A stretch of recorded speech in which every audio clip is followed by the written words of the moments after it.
Hi hello welcome back to our channel. Belated happy Sankranti అండి. నేను లేటుగా చెప్తున్నాను, సో ఏమీ అనుకోవద్దు. బట్ నేనైతే ఈ సంక్రాంతికి ఊరు వెళ్ళానమాట. 2 డేస్ మా ఊర్లో మంచిగా స్పెండ్ చేసి ఇంకా 3వ రోజు తిరుపతి అనేది బయలుదేరానండి. భోగి ఇంకా కనుమ చేసేసుకొని ఊరికి అనేది బయలుదేరాను. తిరుపతికి అనేది బయలుదేరాను. తిరుపతిలో నేను తిరుపతి ఇంకా కపిల తీర్థం, ఇప్పుడైతే నేను వీడియోలో చూపించేది కపిల తీర్థం అండి. ఇక్కడ కపిల తీర్థం దగ్గర చాలా మంచిగా అయిందనమాట. దేవుడి దర్శనాలు కానీ అన్నీ బాగా అయినాయి. తర్వాత కాళహస్తి, కాణిపాకము, ఇంకా గుడిమల్లం అని ఉంటుందండి. మనం తిరుపతి నుంచి 25 కిలోమీటర్స్ అనమాట. ఆ టెంపుల్ అయితే చాలా బాగుందండి. అది 6000 సంవత్సరాల కింద ఉన్నిందంట. ఈ మధ్య భక్తులు చాలా బాగా వెళ్తున్నారండి. చాలా ఫేమస్ అవుతుందన్నమాట ఆ టెంపుల్ అనేది. మీరు ఎప్పుడన్నా తిరుపతి వెళ్ళినప్పుడు తెలియని వాళ్ళకు చెప్తున్నానండి.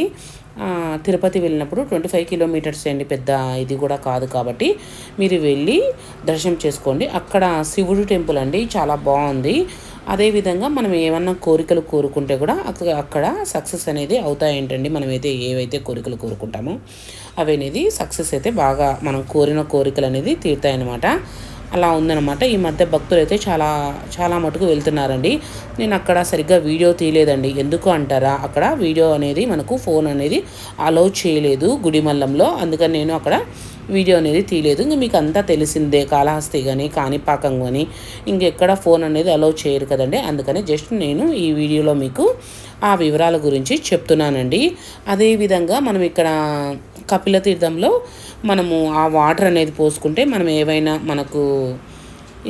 పాపాలు చేస్తున్నా అవన్నీ పోతాయి అనేది ఒక నానుడి అనేది ఉందండి. జస్ట్ మనము ఇక్కడ వాటర్తో స్నానం చేస్తే చాలా మంచిది అనేది. మేమైతే స్నానం అయితే చేయలేదండి, జస్ట్ వాటర్ అనేది తల మీద పోసేసుకున్నాం అనమాట. సో ఈసారి మేము తిరుపతి వెళ్ళాం కదండి, చాలా బాగా దర్శనాలు అయినాయి.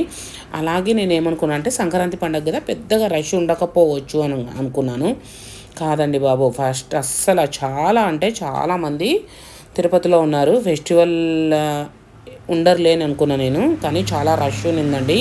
కానీ దర్శనం కూడా అంతే బాగా జరిగింది. వెంకటేశ్వర స్వామి దర్శనం అయితే చాలా బాగా జరిగింది. ఇంకా కాళహస్తి అయితే ఏంటి, కాణిపాకం అయితే ఏంటి, వీటన్నిటిని దర్శనాలు చాలా బాగా చేసుకున్నాను అనమాట నేనైతే. సో ఈ విధంగా నేను చిన్న ఇన్ఫర్మేషన్ ఇద్దామని ఈ చిన్న వీడియో అయితే మీకోసం చేయడం జరిగిందండి. సో మరో మంచి వీడియోతో మళ్ళీ కలుద్దాం. ఓకేనా ఫ్రెండ్స్, బాయ్. ఈ వీడియో మీకు నచ్చినట్లయితే లైక్ చేయడం మాత్రం అస్సలు మర్చిపోవద్దండి. ఇక్కడ మేము కపిల తీర్థంలో వాటర్ అనేది పట్టుకొని వస్తున్నామండి. ఇవి మనకు ఏదన్నా ఇంట్లో వేసుకున్నా మంచిది అని అన్నారండి, ఇంట్లో చల్లుకున్నా. అందుకనేసి నేను ఒక బాటిల్ అయితే వాటర్ అయితే ఫిల్ చేసుకొని వచ్చానండి. ఇది మంచిది అని అన్నారు, అందుకని. సో ఎలాగో మన దగ్గర వాటర్ బాటిల్స్ ఉంటాయండి. ప్లాస్టిక్ వాటర్ బాటిల్ అయితే మీకు తెలిసిందే, తిరుపతి లోపల అలౌ చేయరు. అందుకని నేను స్టీల్ వాటర్ బాటిల్లో వాటర్ అయితే ఫిల్ చేసుకొని వచ్చాను. మరో మంచి వీడియోతో మళ్ళీ కలుద్దాం. Okay friends, bye.